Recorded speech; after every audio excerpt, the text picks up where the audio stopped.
I was standing at the stove, stirring a small pot of butternut squash soup, the kind Caleb used to request when he had a cold, when my phone buzzed on the counter. I didn't expect anything dramatic, maybe a happy birthday, or even a late cancellation. But when I unlocked the screen, it was just one message. Don't call or come over. We're done. No punctuation, no explanation, just that. My fingers hovered motionless. Then I typed, "Got it," and I hit send. I turned the burner off and moved the pot aside. The gas flame hissed as it disappeared, leaving the kitchen oddly quiet. Too quiet. I didn't cry. I didn't scream. I didn't call back. I just stood there, hand still on the wooden spoon, letting the weight of it all settle around me. I wiped the counter clean with the same cloth I'd used for years. Then I folded it neatly and set it down. The next day, I pulled out the small overnight bag I used when Caleb was in the hospital years ago. Same bag, same zipper, but this time I wasn't packing it in hope or worry. Just resolve. 2 sets of clothes, my medication, the thick flannel cardigan my sister had knitted before she passed, the photo of me and Caleb from his graduation. Not because I needed it, but because I wanted to remember what he used to look like when he still saw me. I grabbed the bank folder from the filing cabinet, the one labeled Assets Personal. Everything else I left untouched. Let them sort it. I double-checked the locks, then wrote a note for the neighbor to feed the cat. I didn't say where I was going, just that I'd be away indefinitely. When I stepped outside, the wind had picked up. It was colder than I expected. I zipped the bag, started the car, and didn't look back as the porch light dimmed behind me. By the time I reached the edge of Asheville, the silence in the car had settled deep into my bones. The drive out of Asheville was long and dark, but my body knew the route by memory. Somewhere past Hendersonville, I started thinking back, fingers tightening around the steering wheel. Caleb was 5 when James died. A wet road, a late truck, and a call at 2:12 a.m. that split my life clean in half. From then on, it was just me. I buried my grief under night shifts at the hospital, chasing sleep between school drop-offs and overtime. Some weeks I'd string together 60 hours, barely enough time to scrub the antiseptic smell off my skin before I picked him up from soccer practice. Every spare dollar went to Caleb. Birthday parties I couldn't attend, but still paid for. School trips. I never had growing up. I made sure he never felt what I did.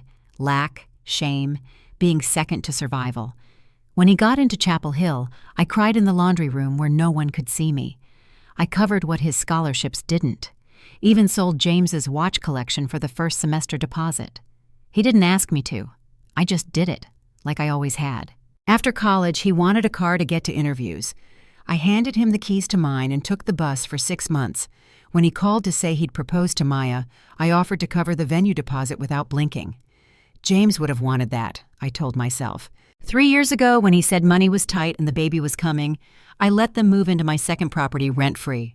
I paid the taxes, the maintenance, the insurance.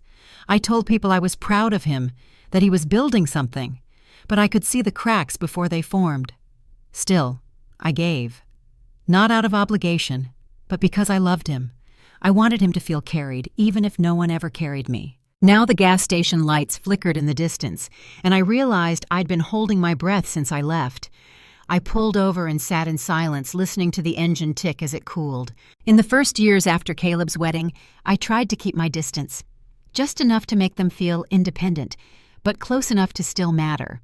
Sundays were family days. I'd bring pies, help with the baby, slip grocery money into Maya's purse when she wasn't looking.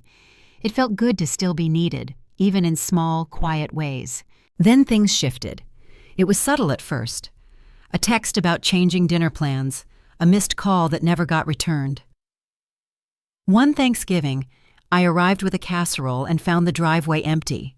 They'd gone to Maya's parents' house and forgot to tell me. Maya called later that night, apologizing, but her tone was flat. Caleb didn't even get on the phone. Christmases turned into short visits where I sat holding my granddaughter while they disappeared into another room to take phone calls. My birthday came and went that year with nothing more than a text that said, "Hope you had a nice day, Mom." I told myself they were busy. Everyone gets busy. But I noticed how they always seemed to have time for everyone else. Her family, her friends, even co-workers they barely knew. For me, there was always a reason, always an excuse.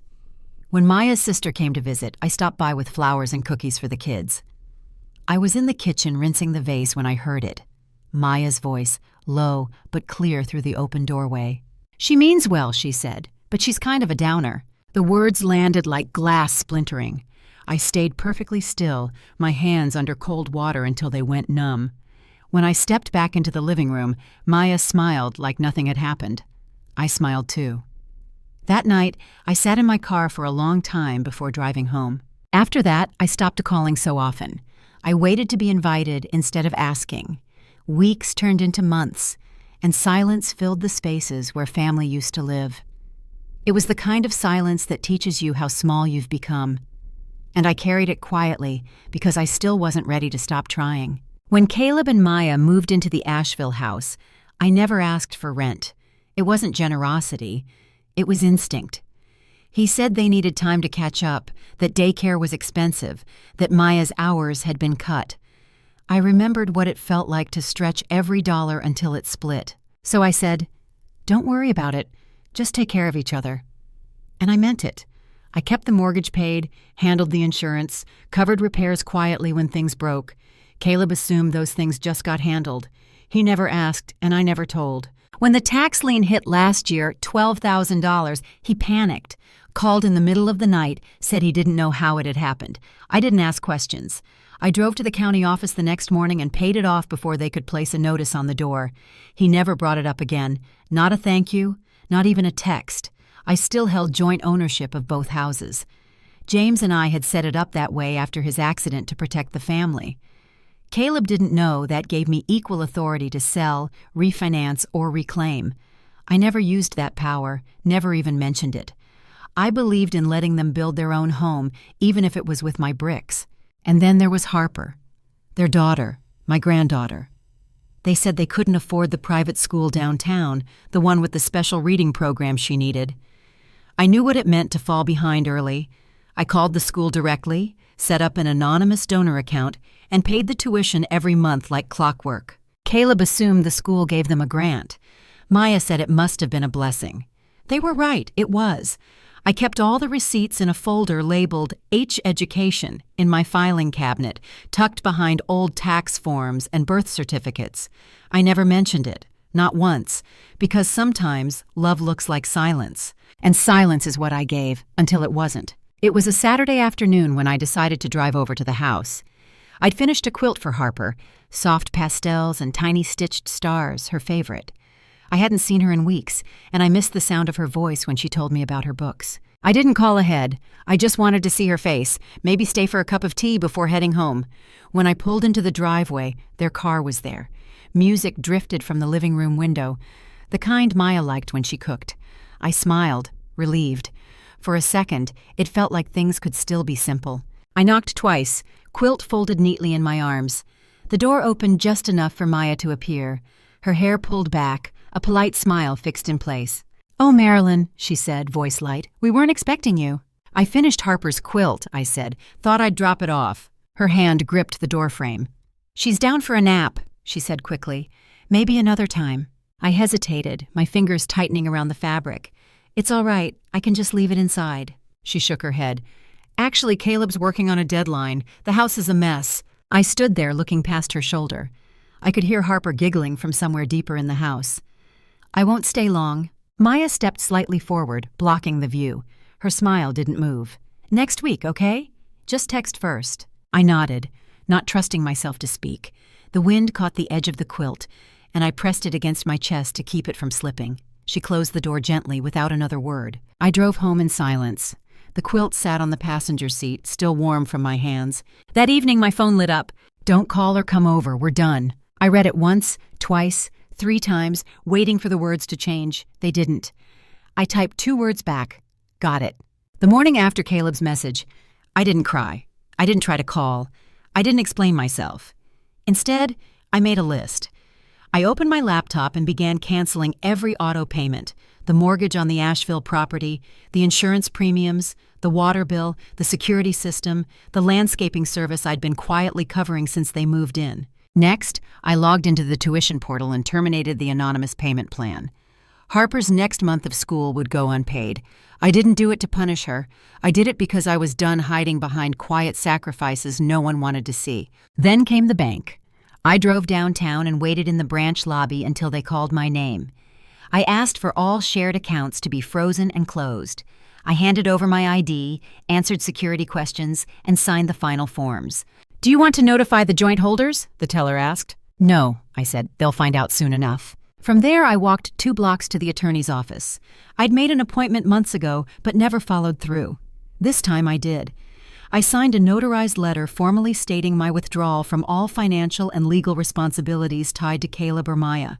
A copy went to the safe deposit box. Another went with me. I packed that night. Nothing dramatic. 1 suitcase, a few notebooks, my sewing kit, the quilt I never got to give.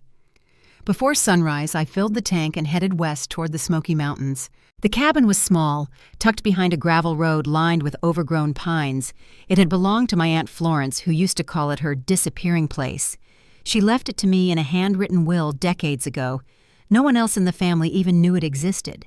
I parked in the shade, unlocked the door, and stepped into the silence. No messages, no calls, no demands. Just breath, my own.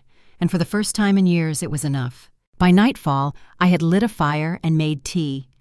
The porch creaked under my feet as I stood looking out into the trees, waiting for the quiet to settle. It started 3 days after I disappeared. I turned my phone on for just a moment to check the weather, and within seconds, the screen lit up with missed calls. 27 voicemails, 41 text messages, mostly from Caleb. A few from Maya, one from a number I didn't recognize, probably the bank. I didn't open any of them.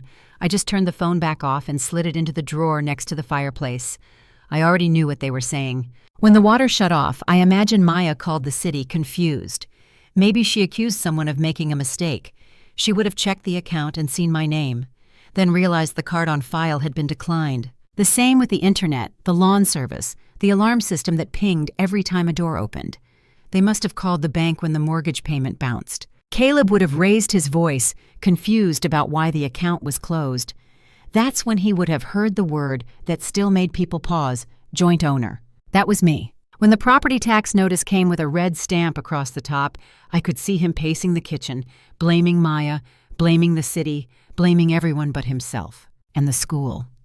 I knew that would be the hardest. Harper's tuition invoice wouldn't be paid on time. The school would call gently at first, then firmer. I'd kept that up for 2 years without missing a month. But the moment I stepped away, it all unraveled. The web of comfort they lived in had been held together by threads they never saw, threads I wove quietly over decades. And now they were breaking, one by one. Not because I wanted revenge, but because I had finally let go. I didn't run. I didn't vanish out of cruelty. I simply removed myself from a life where my presence only mattered when it came with a payment. As the fire crackled beside me and rain hit the roof in steady rhythm, I allowed myself, for the first time, to feel what it was like to exist without being needed. It took a full month before I agreed to meet them. Caleb insisted on a public place, so I chose a quiet cafe just off Main where no one knew us. I arrived first and sat near the window. My tea was already cold when they walked in. Caleb's face was tight, jaw clenched, eyes already narrowed, like he'd come to a trial, not a conversation. Maya trailed behind, her arms folded, her expression unreadable. They sat without saying hello. "You made your point," Caleb said, leaning forward. "But this whole disappearing act, it was cruel." I didn't respond right away. I reached into my bag and placed a folder on the table. "Here's a list," I said. "Every payment I've made for you over the last 7 years. Mortgage, insurance, taxes, tuition, groceries, even birthday parties." He glanced at it but didn't touch it. "That's not what this is about." "No," I said. "It's about how you cut me off with a single text after everything I gave you." Maya shifted uncomfortably. "You've always been generous," she said, as if searching for neutral ground. "But maybe it was too much. Maybe we felt smothered." "Did Harper feel smothered at school?" I asked, turning to her. "Did you feel smothered when the fridge broke and I paid for the new one without saying a word?" Caleb's voice rose. "You think money equals love?" "No," I said quietly. "But love shouldn't require erasing myself to be accepted." He shook his head. "So now what? You cut us out, just like that?" "I'm selling the house," I said. You'll get the notice next week. It's time to untangle things. Clean lines. No more assumptions. Maya's mouth tightened. You're punishing us. No, I said, looking at both of them. I'm protecting myself. Caleb looked stunned. Maya opened her mouth again, but I stood before she could speak. I left the folder on the table. At the door, I paused just long enough to see them frozen in place, surrounded by truths they never bothered to learn. By autumn, the papers were finalized. The Asheville house sold faster than any of us expected. The market was good, and the buyers didn't care about its history. I signed the closing documents from a small law office in Tennessee, handed over my copy of the deed, and felt the strangest mix of weight and lightness leave my chest. Caleb called once after the sale went through. I let it ring. Later, I learned from a neighbor that they'd moved into a rental across town. Smaller, older, nothing like what they were used to. It wasn't the loss of luxury that hurt them. It was the loss of certainty. They'd built their comfort on a foundation I quietly carried, and now it was gone. I didn't gloat. I didn't even feel satisfaction. What I felt was stillness. The money from the sale was more than I needed. I met with an attorney again, this time to create something that mattered. Within a month, my remaining assets, savings, pension, investments, were transferred to a trust that funded a local women's shelter. They'd name it after my Aunt Florence, the woman who taught me that solitude could be safety, not punishment. When the final documents were signed, I left the office without ceremony. I walked to the park across the street, sat on a bench, and watched the late light shift through the trees. I'd spent decades giving without boundaries. Now I was giving without attachment. A year later, a postcard arrived at the cabin. The handwriting was uneven, careful. Hi, Grandma. Mom said you moved away. I miss you. Love, Harper. I read it twice before setting it on the mantel beside the fire. I smiled, not out of regret, but recognition. Some threads hold even after they're cut. The cabin grew quieter with each passing season, but I didn't mind the stillness. I spent my mornings in the garden, pulling weeds with bare hands, letting the dirt ground me in ways people never could. Afternoons were for journaling, lines that spilled out with a softness I hadn't felt in years. By evening, I'd sit near the fire with a warm book, the quiet hum of the woods settling around me like a blanket. I didn't feel victorious. There was no triumph in walking away from people you once loved more than yourself, but I did feel free, and that was enough. The heaviness I used to carry had followed me like a shadow. Years of overextending, of smiling through dismissals, of giving while shrinking, and no one ever noticed. That was the weight of invisible love, the kind you offer without being asked, the kind they assume will never run out. But it does. I used to think leaving meant failure. That if I had just been more patient, more gentle, more understanding, they would have come around. I see now how deeply women are trained to stay, quietly, endlessly, even when it breaks us. Sometimes I wonder how many other women sit in rooms like this one, surrounded by silence they didn't choose but finally accepted. How many wrote the checks, showed up early, stayed late, and were still met with closed doors and tighter smiles. I don't feel bitter. I feel awake. There is peace in this absence of expectation, in planting tomatoes without worrying who will eat them, in lighting a fire for no one but yourself. I still think of Harper. Sometimes I imagine her pulling the quilt up to her chin, tracing the stitches with her fingers. Maybe one day she'll find me, maybe not. But that love, the one given without condition, was real, and I carry it without regret. So I ask you, have you ever been erased by someone you raised? How do you grieve a family that's still alive but no longer yours?